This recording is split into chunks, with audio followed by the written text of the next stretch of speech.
Welcome, I hope you're all having some peaceful rest and recuperation time as 2025 comes to a close. I thought I would have a quick look back at what's happened on my channel this year and a look forward to what might be coming in 2026.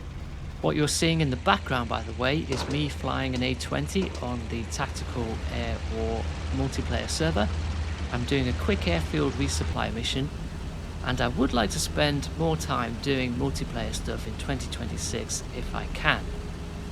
It's been a good year for my little channel. I've picked up a lot of new subscribers and I've closed out the year at just under 2,200, so many thanks for that.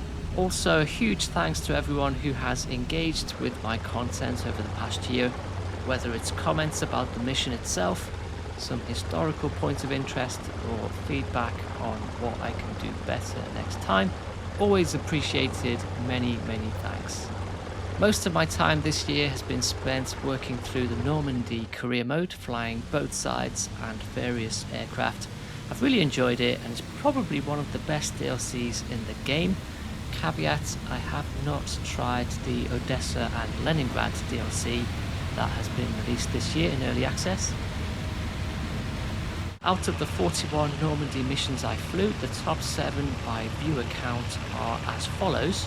First up is my D-Day mission in the Ju-88C6 attacking the Juno beachhead. I skip bombed a couple of destroyers in this mission, which I would say is one of the most fun things to do in this game, and it was immersive to see how the game tried to portray the D-Day landings, albeit with the limitations of the game engine.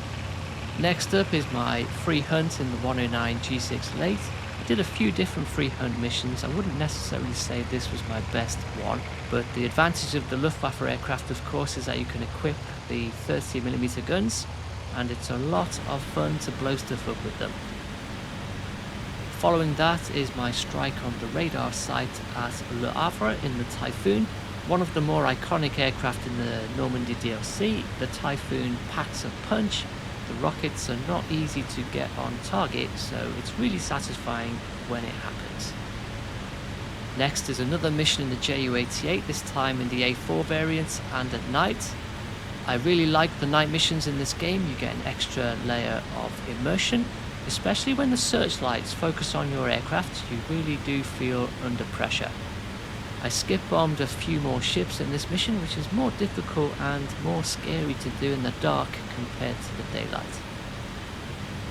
Now we have a bomber intercept mission in the FW-190A6. I did a few different bomber intercept missions, including one in the FW-190A8, which was mission 37.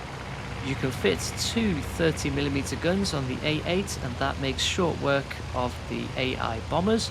You might argue that the damage model makes them too easy to shoot down, but nevertheless it's good fun to set them on fire and watch them plummet down to the ground. Mission 39 was in the Mosquito, another iconic aircraft, and this mission was good because I was on my own, so there was a lot of immersion there to see if I could get to target, hit it and get out in one piece. In the end I think I ended up having to bail because my aircraft was damaged by the AA. I also flew the very first mission of the campaign in the Mosquito at night, and that was really good fun. I wish I could have done more in the Mosquito, but it gets assigned to V1 intercept duties for a large part of the campaign. The last in this top 7 is mission 40, attacking a vehicle column in the Typhoon. When you're flying low level and shooting targets, the immersion level is really high.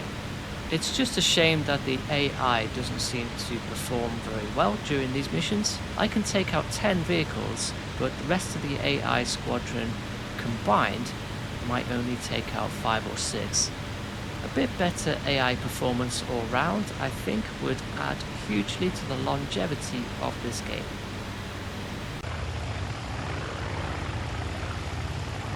So what am I going to do in 2026?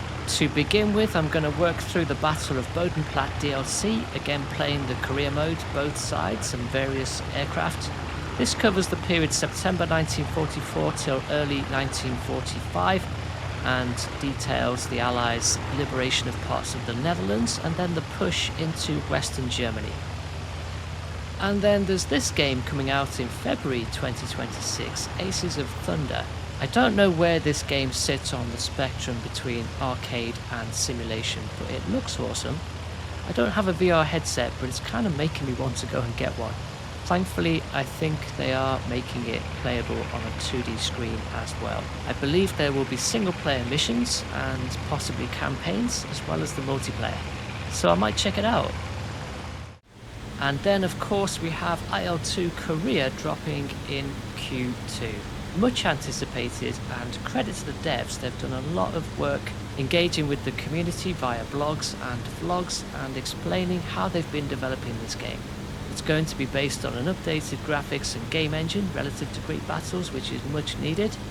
And undoubtedly one of the biggest selling points is going to be the ability to put up large formations of AI aircraft, in this case bombers, B-29s, for you to go up and shoot down in your MiG-15.